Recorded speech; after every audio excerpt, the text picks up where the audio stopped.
Ada negara namanya Uni Soviet zaman dulu, itu masjid-masjid seluruhnya ditutup oleh negara. Terus gereja-gereja seluruhnya ditutup. Demikian juga biara, tempat-tempat peribadatan dari agama lain semuanya ditutup. Jadi di negara tersebut tidak boleh ada tempat ibadah. Artinya tidak boleh ada Tuhan. Oke? Uni Soviet namanya dulu. Tapi alhamdulillah Uni Soviet niki hancur dia. Oke? Dulu ada presidennya namanya Gorbachev. Oke? Kalau bahasa Sundanya katanya Cecep Gorbachev. Ada Cecepnya. Karena orang Sunda itu asli namanya Cecep. Jadi kalau ada orang namanya Gorbachev, panggilannya Cecep. Nah, tapi nama aslinya Gorbachev. Dulu ada revolusi namanya Glasnost dan Perestroika. Kebebasan dan kemudian berkehidupan. Nah, di situ akhirnya Uni Soviet niki pecah belah. Negara-negara yang dulunya Islam memisahkan diri semuanya. Ada namanya Kazakhstan, adanya Turkmenistan, ada namanya Serbia, ada namanya Bosnia Herzegovina, dan terus banyak sekali. Yang dulu asalnya negara-negara Islam. Nah, sekarang dia sudah tidak menjadi negara Islam, tetapi banyak orang Islam di sana. Masjid-masjid sudah mulai dibangun. Dulu begitu terjadi Glasnost, niki langsung Pak Harto membangun masjid di Bosnia. Beliau berani jalan kaki di tengah peperangan dulu. Nah, itu hebatnya orang Indonesia nggih. Langsung dia mendirikan masjid di sana. Mulai orang berani beribadah sedikit-sedikit. Nah, sekarang negara Uni Soviet sudah tidak ada. Amerika, kalau di Amerika negaranya negara bebas, negara liberal. Boleh orang agama apa saja di sana hidup. Islam juga boleh ada. Nggih? Walaupun kadang-kadang Islam itu dipojok-pojokkan, nggih? Pojok-pojokkan, tetapi itu biasanya muncul dari para fundamentalis yang mempunyai agama mayoritas di sana. Ya, agama paling besar di Amerika itu biasanya cemburu dengan perkembangan Islam, akhirnya dipitnah-pitnah dia. Nah, tapi Islam ini tetap jaya dan sekarang sudah berada di seluruh dunia, di seluruh negara. Kita berharap nanti niki kader-kader NW ini boleh berpencar di seluruh dunia. Nggih? Berpencar, jangan tinggal di Lombok saja. Sudah sekolah di luar negeri, ilmunya bagus, pelajari bahasa Arab, pelajari bahasa Inggris. Go internasional. Jangan internasi goreng saja. Nggih? Jangan di dalam negeri saja, tapi go internasional agar Nahdlatul Wathon ini bisa berkembang di seluruh dunia. Itu harapan kita. Ini adik-adik dari Ma'had ini diharapkan bisa menyebar di mana-mana. Tapi giliran kita cari kader mau kita kirim ke Kalimantan, ke Sumatera, ke Sulawesi, ke Irian, ke Maluku, kesusahnya. Jarang ada yang mau. Jarang ada yang mau. Padahal itu Allah mengajarkan kita agar kita tidak berada di tempat saja. Fantasyiru fil ardh. Jadi kita menebar di mana-mana biar Nahdlatul Wathon ini bisa menjadi besar. Nah, ini harapan kita. Jadi adik-adik Ma'had ini kalau ada berdua dia dari desanya, ya bilang nanti mufakat, ayo kamu tinggal di desa, saya merantau. Enggak apa-apa. Tinggalin pacarnya di Lombok ini, nanti pergi ke Kalimantan merantau bisa dapat anak Dayak. Iya. Jangan khawatir, banyak Dayak yang muslim. Wajahnya juga nggak kalah. Karena dia tinggal di hutan, sejuk, segar, jadi kulitnya kinclong-kinclong. Ini bagi yang cowok-cowok ya. Cewek-cewek juga begitu, boleh merantau. Tapi usul saya kalau merantau, itu jangan sendirian. Jangan sendirian. Jadi satu tempat nanti ditempatkan berdua dengan temannya. Upayakan ya, upayakan berdua dengan temannya. Bagusnya lagi, misalnya kita sudah sama-sama sarjana, kanda, gitu kan, lewat WA. Bagaimana kalau kita tebarkan Nahdlatul Wathon sekarang di Hong Kong? Gimana caranya Adinda? Sekarang Kanda pergi ke Pare, pergi kemana belajar bahasa Inggris. Kita sudah dikasih modal oleh masyayikh kita, pelajaran agama, tinggal kita transfer ke dalam bahasa Inggris. Nanti kalau Kanda sudah lengkap bahasa Inggrisnya, kita berdua pergi ke Hong Kong setelah janur janur kuning ya. Setelah janur kuning terpasang di pinggir jalan, pergi berdua sana ke Hong Kong.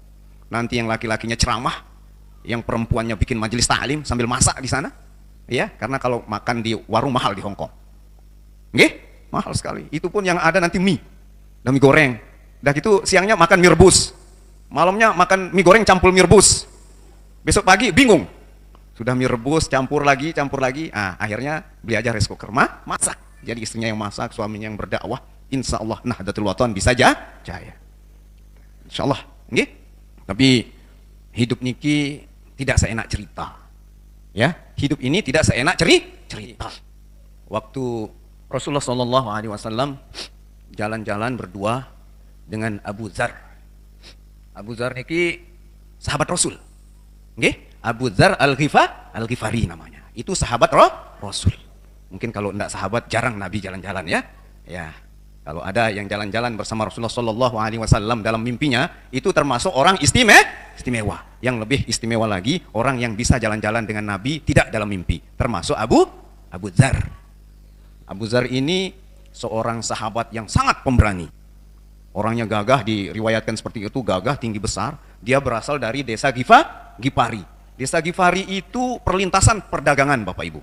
Orang kesana kemari jualan. Jadi di situ itu banyak orang-orang yang menjadi pemurah. Setiap orang melintasi jalan dibuatin kopi, dimasakin makanan enak. Orang Gifari. Ada juga memanfaatkan kesempatan. Karena pedagang kaya-kaya jalan melintasi desa itu, maka mereka menjadi perampok. Nah, jadi perampok. Nah, yang nggak enaknya di desa Gifari ini banyak orang miskin. Nah, padahal dia dilintasi di situ. Kalau sekarang perlintasan perdagangan bisa membuat orang jadi kaya. Itu namanya transito, termasuk Singapura. Singapura itu tidak punya produk apa-apa. Tetapi dia negara transito. Indonesia mau jualan, lewat Singapura dulu dia mampir, baru dikirim barangnya. Cina mau jualan di Indonesia, mampir dulu di Singapura, baru dibawa ke Indonesia. Pinter Singapura sehingga dia menjadi kaya. Nah, orang Gifari ini mungkin kurang kreatif dulu. Makanya karena miskin-miskin akhirnya merampok. Abu Dzar Al-Ghifari ini termasuk dia orang tinggi besar dan pemimpin perampok. Tapi perampok yang istimewa. Dia tidak memperkaya diri dari hasil rampokannya, tetapi dia seperti Robin Hood. Ibu-ibu mungkin ini pernah nonton film Robin Hood dulu nggih? Bapak-bapak juga nggih? Adik-adik zaman sekarang film Robin Hood sudah kelewatan. Tapi cerita Robin Hood itu begini. Ada seorang bangsawan di Inggris, itu sengaja merampok orang kaya, hasil rampokannya dibagikan kepada orang miskin. Abu Dzar Al-Ghifari kurang lebih seperti itu beliau. Tetapi Abu Dzar ini memang mendapat hidayah dari Allah Subhanahu wa taala. Dia nggak mau sekali yang namanya nyembah berhala. Masa berhala kita sembah, katanya. Akhirnya ketika Abu Dzar Al-Ghifari mendengar bahwa ada seorang nabi diutus oleh Allah Subhanahu wa taala di Jazirah Arab, dia utus adiknya. Adikku coba lihatkan kita. Katanya sekarang ada Rasul di Arab Saudi sana, di Mekah. Coba lihatkan kita seperti apa tipe Rasul itu. Akhirnya pergilah adiknya. Begitu datang adiknya, laporannya sedikit sekali. Ya, kakak Abu Dzar katanya, ternyata Rasul itu orangnya baik. Terus, ya, konon katanya dia membawa risalah dari Tuhan. Terus, hanya itu yang saya tahu katanya. Ya, Abu Dzar kecewa sekali dengan utusannya. Maka dari itu adik-adik ini yang sedang menimba ilmu pengetahuan, ini juga jadi pelajaran. Kalau kita jadi utusan, kita harus tahu seluk-beluk secara detil, harus bercerita secara detil. Seperti burung hudhud. Nah, burung hudhud walaupun dia burung, tetapi dia termasuk utusan yang hebat. Hudhud coba lihat siapa ketika dia melaporkan bahwa ada raja perempuan di sini, dia menyembah matahari. Itu langsung disuruh lagi hudhud, coba lihat. Akhirnya bisa cerita banyak, hudhud, rajanya perempuan, negaranya makmur, jin dan ikut jadi rakyatnya, dan seperti itulah ceritanya lengkap. Nah, ini adiknya Abu Dzar ceritanya nggak lengkap. Akhirnya Abu Dzar kecewa, kalau begitu saya sendiri yang datang ke Mekah katanya. Begitu sampai di Mekah, Abu Dzar niki ya ketemu dengan Rasulullah. Dia nunggu, mana Rasulullah katanya setiap pagi dan sore itu ke Masjidil Haram, ditungguin. Tunggu. Akhirnya dibawa dia, diketemukan sama Ibnu Abbas. Kenapa? Nunggu siapa Anda? Saya dari Gifari katanya. Saya mau ngelihat siapa yang namanya Muhammad itu. Katanya dia Rasul. Oh iya, nanti saya pertemukan. Akhirnya bertemu dia. Dia dapat cerita tentang Rasulullah, bahwa Rasulullah itu seorang amanah. Pokoknya latar belakang Rasulullah dia tahu, dan sekarang membawa risalah. Nabi Muhammad tidak pernah bohong sama sekali. Masa sekarang dia jadi pembohong? Kan tidak mungkin. Akhirnya pertemuannya yang kedua kali, Abu Dzar itu langsung masuk Islam. Karena dia orangnya pemberani, dia teriak mana-mana, saya sudah masuk Islam. Gitu. Akhirnya dia dibully blak sama orang. Dipukulin sama orang, tapi dia tetap tahan. Iman takwanya itu hebat. Kalau kita yakin, maka dimanapun kita menyebarkan Nahdlatul Wathon ini dengan ikhlas dan istiqomah, insya Allah tantangan-tantangan siap kita lewati. Nggih?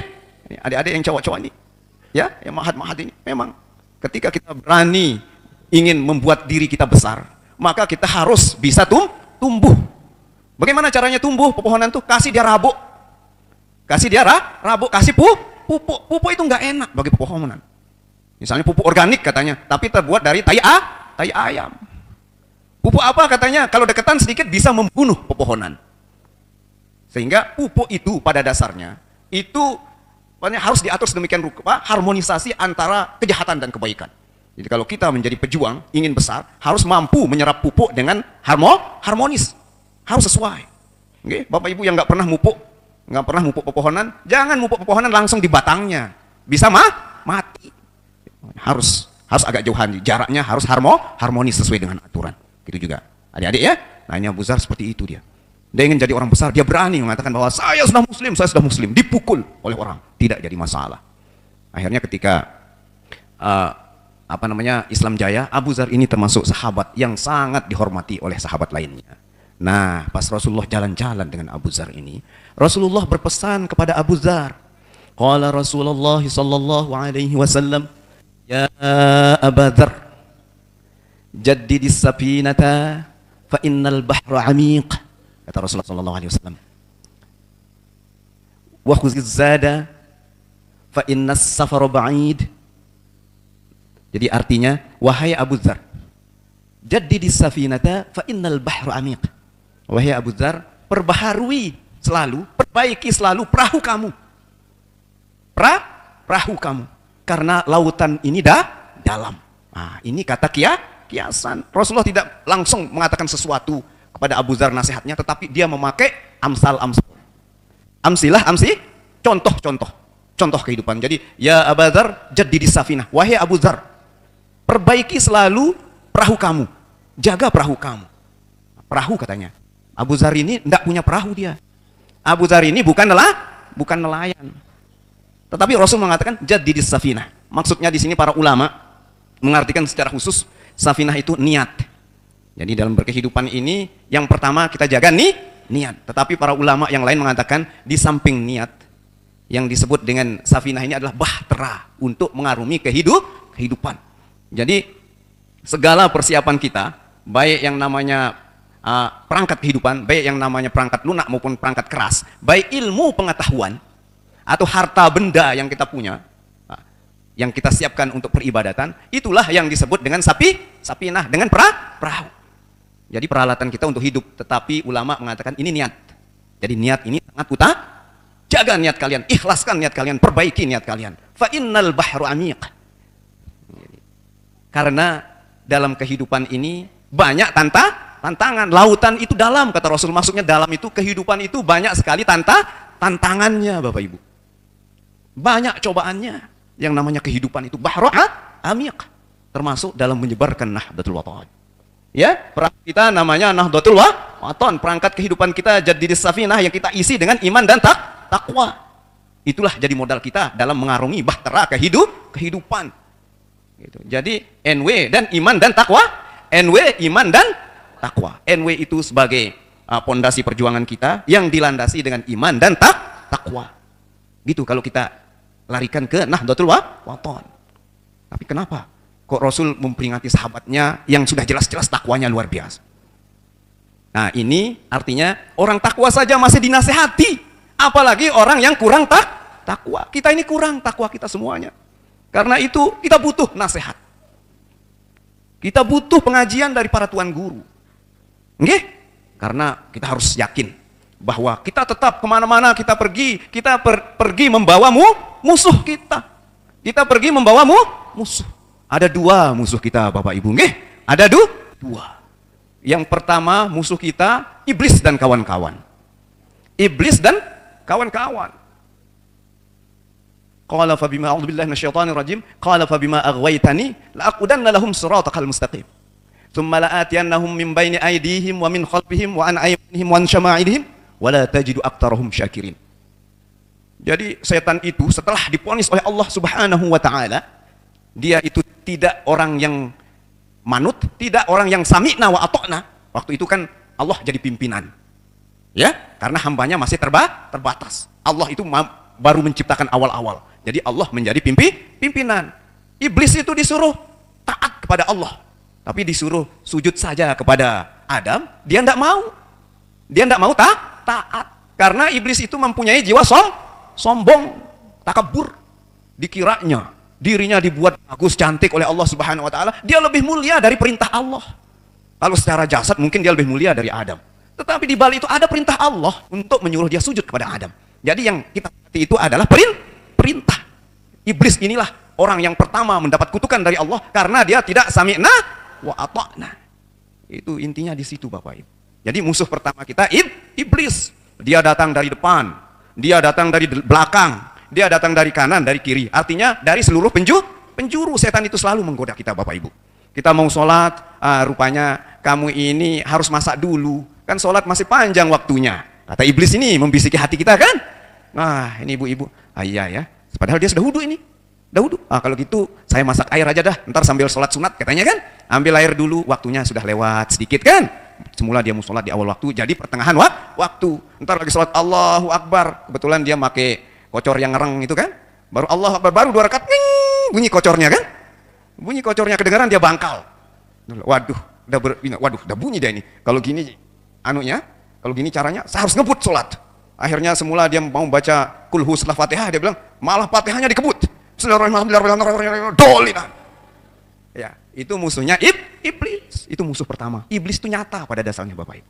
Jadi dia membisikkan hal-hal yang ada di dalam hati kita. Sudah mau kita berbuat baik, kita urungkan, kita batalkan. Itu akibat bisikan setan. Kadang-kadang enggak mau dia nyuri sandal. Tapi setan bilang, kan kamu terpaksa ngambil sandal. Toh juga itu sandal jepit. Di masjid lagi. Masjid itu rumah Tuhan. Artinya apa yang ada di masjid itu milik tuh. Akhirnya santri nyolong sandal. Kan nggak lucu ya? Nggak lucu. Tapi setan mampu dia menggoda. Musuh pertama kita adalah setan, iblis. Musuh kedua kita adalah nafsu. Hawa ini yang berat. Hawa nafsu. Ini yang berat kita kendalikan Bapak Ibu. Walaupun setan, iblis di ghulibati syayatin katanya pada bulan puasa, tapi masih kita mendengar tetangga kita marahin anaknya. Tetapi masih kita mendengar kakak-kakak memarahi adiknya. Masih kita mendengar di pasar-pasar, di tempat pembicaraan ada orang berghibah dan sebagainya. Bahkan masih ada orang yang tidak berpuasa. Ini bukan setan yang melaksanakannya pada bulan puasa. Kita harus yakin bahwa Allah itu mengekang setan pada bulan puasa, setan dan iblis. Tetapi yang merajalela di situ hawa nafsu. Makanya kalau orang mampu mengendalikan hawa nafsunya, Bapak Ibu, itu sama artinya dia sebagai seorang mujahid. Seorang mujahid. Tahu belum mujahid? Mujahid itu pahlawan. Sama maknanya dengan pahlawan. Sama dia dengan mati di dalam peperangan. Sama. Hebatnya kalau orang mampu mengendalikan hawa nafsu. Al-mujahidu katanya. Al-mujahidu man jahada nafsahu. Itu kata Rasul. Orang yang disebut dengan pahlawan itu adalah orang yang mampu memerangi hawa nafsunya. Jadi 2 musuh kita Bapak Ibu ya. Masya Allah tabarakallah. Ingat, ini musuh-musuh ini harus kita perangi. Cara memeranginya dengan rajin, aktif di Nahdlatul Wathon. Karena Nahdlatul Wathon berpondasikan iman dan takwa. Kalau Pulungu sudah beriman sebagai modalnya, takwa karena sudah mendapat pengajian dari para tuan guru sehingga memunculkan, oh ternyata air itu ada 4. Ya, kemarin sudah ada yang suci mensucikan, ada masuk lagi bab berikutnya. Ya. Oh ternyata yang boleh kita pakai istinja itu hanya 1 jenis air itu. Yang bisa dipakai bebisu itu hanya air yang murni, yang tohir, mutahhir. Yang bisa dipakai wudu itu hanya, yang bisa dipakai menghilangkan hadas itu hanya 1 jenis air yang suci dan mensucikan. Itu air murni Bapak Ibu, nggih, seperti air sumur. Kalau sudah mulai dicampur-campur, ada orsonnya sedikit, ada tehnya sedikit, jangan dipakai bersuci, nggih? Tidak boleh. Itu enggak sah istinjanya, misalnya beliau istinja. Nanti Pelunggu diajarin bab istinja misalnya. Oh, kalau istinja itu harus di tempat tertutup. Kalau buang air hadas itu harus di tempat tertutup. Jangan menghadap kiblat. Kalau masuk kamar mandi harus sopan. Tata cara sopannya itu seperti apa? Masuknya pakai kaki kiri sambil berdoa. Bismillahirrahmanirrahim. Apa doanya Bapak Ibu? Allahumma inni a'udzubika minal khubuthi wal khaba'is. Kalau keluar juga berdoa. Keluarnya pakai kaki kanan. Apa doanya adik-adik? Alhamdulillahilladzi adhaba annal adza wal afan. Ya, dan seterusnya. Ya Bapak Ibu ya. Jadi penting Kita ngaji di sini untuk tetap terus mempertahankan keimanan dan ketakwaan kita. Karena waktu sudah lewat. Kalau kita ngaji gini, waktu lewat aja Bapak Ibu ya. Masya Allah, tabarakallah. Masya Allah, tabarakallah. Jadi yang asik itu sebenarnya bukan pelungguh denger tiang. Tapi yang asik tiang raos misa. Mohon maaf nggih? Mohon maaf, tapi mudah-mudahan ada yang bisa pelungguh ambil. Ya, dari cerita Abu Dzar misalnya. Oh ternyata orang pemberani dan jujur itu bisa membawa kebaikan bagi dirinya sendiri. Abu Dzar itu kalau ditanya sama orang dulu, padahal Islam itu masih sembunyi-sembunyi, tapi kalau dia ditanya, Abu Dzar kamu muslim? Saya muslim. Digebukin sama orang, enggak masalah. Ada yang menyelamatkannya. Akhirnya dia menjadi orang besar di saat muslim berkembang. Nah, baru satu maudhu yang kita bicarakan dari hadis ini. Sebenarnya hadis ini mempunyai 4 nasihat Bapak Ibu. Yang pertama mengatakan, ya Abu Dzar jadi di safinah fa innal bahru amik. Perbaharui kehidupan, niat dan perangkat kehidupan kamu karena kehidupan dunia ini berat, banyak tantangan. Terus di keduanya wa khudziz zada kamilan fa innas safara ba'id, katanya. Wa khudziz zada kamilan fa innas safara ba'id, dan bawalah bekal. Maksudnya bekal dunia ini untuk akhirat kita. Banyak-banyak beribadah maksudnya. Banyak sholat, banyak zakat, banyak puasa, banyak berbuat baik lain-lainnya. Itu namanya khudziz zada kamilan fa innas safara ba'id, karena perjalanan kita panjang. Artinya perjalanan menuju surga itu berat, jauh, sehingga kita butuh amal ibadah yang banyak, harus banyak, kita banyak bawa bekal. Nah terus yang ketiga apa katanya, wa khaffifil himla fa innal aqabata qu'ud, wa khaffifil himla fa innal aqabata qu'ud. Ringankan beban dalam perjalanan ini, karena jalan terjal. Jangan terlalu banyak memikir dunia. Jangan terlalu banyak mengutamakan dunia. Itu maksudnya. Karena jalan menuju akhirat itu terjal sekali. Sehingga fitnah dunia itu akan mudah menghalangi kita menuju tujuan kita, yakni surga bighairi hisab. Itu maksudnya. Wa khaffifil himla, artinya ringankan dirimu. Terus Rasulullah ditanya siapa khaffifil himla itu? Nah, ini untuk yang supi-supi ya. Kalau yang khaffifil himla itu ditanya sama Rasulullah, Rasul, saya ini apa termasuk yang besar bebannya? Kata seorang sahabat, gimana kamu? Ada makanan kamu besok? Ada ya Rasulullah. Ada persiapan kamu untuk lusa? Ada ya Rasulullah. Ada persiapan kamu untuk hari ketiga? Tidak ada ya Rasulullah. Nah, kalau kamu punya persiapan hari ketiga, artinya kamu menumpuk harta. Kamu mencintai dunia. Itulah Rasulullah. Artinya jangan terlalu kaya tapi tidak dimanfaatkan begitu saja. Jangan terlalu banyak disimpan-simpan. Tapi amalkan saja. Tapi kaya itu harus, Bapak Ibu ya. Bapak Ibu harus kaya. Anak-anak kita ini harus kaya, berusaha semaksimal mungkin agar lebih banyak diamalkan. Beramal, kita membangun masjid, kita membangun semuanya. Dan yang terakhir, waslihil amal fa innan naqida basir. Dan perbaikilah amal perbuatan kita. Sesungguhnya yang akan menilai kita, yang menjadi supervisornya nanti itu adalah Allah Subhanahu wa taala yang Maha melihat. Jangan berbuat amal sedikit terus katakan sudah besar amal saya. Enggak bisa. Enggak bisa bohongi Allah. Enggak, malaikat aja enggak bisa kita bohongi. Nggih?